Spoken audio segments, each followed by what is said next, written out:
ఆడుకుంటున్నారు. పాపంతో ఆటలాడొద్దు.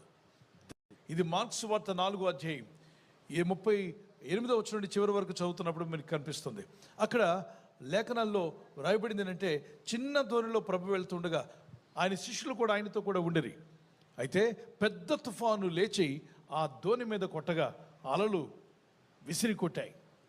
అల్లకల్లోలం అయిపోయింది. సముద్రం అంతా అల్లకల్లోలంగా ఉంది. అప్పుడు పెద్ద తుఫాను రేగి ఆయన ఉన్న చిన్న ధోని మీద అలలు కొట్టినందున ధోని నిండిపోయింది, నీళ్లతో నిండిపోయింది. నీళ్లు ధోనిలోకి వస్తే ప్రమాదమా కాదా? సముద్రంలో నీ ధోని ఎంతసేపు ప్రయాణం చేసినా పర్వాలేదు. రోజు సముద్రంలోనే ప్రయాణం చేస్తున్నాను కదా అని సముద్రపు నీరా కొంచెం లోపలికి వస్తే రావే అన్నాం అనుకో, ఏమగును? సముద్రంలో నీ ధోని ఎంతకాలమైనా ప్రయాణం చేయొచ్చు.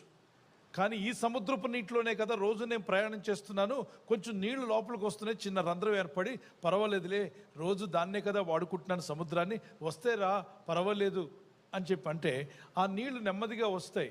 ధోనిలోనికి నీరు వస్తాయి. ధోని నీటిలో ఉండొచ్చు, కానీ ధోనిలోనికి నీరు వస్తే ప్రమాదం పొంచి ఉంది.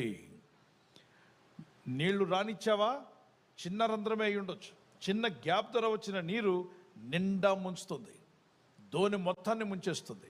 ఇక నువ్వు కనబడవు, ధోనే కనిపించదు. ఎందుకని? ధోని ఎంతకాలమైనా నీటిలో ప్రయాణం చేయొచ్చు, కానీ ఆ నీరు ధోనిలోకి వస్తే అది మునిగిపోతుంది. నీ జీవితం ఈ పాపలోకంలో ఎంతకాలమైనా నువ్వు నడుస్తూ దేవుని కొరకు జీవించవచ్చు, కానీ ఆ పాపాన్ని నీలోకి రాణిస్తే నీ బ్రతుకునామను ముంచేస్తుంది, నీ బ్రతుకునామను నిండా ముంచేస్తుంది. అనేక మంది పాపంతో ఆడుకుంటున్నారు. పాపం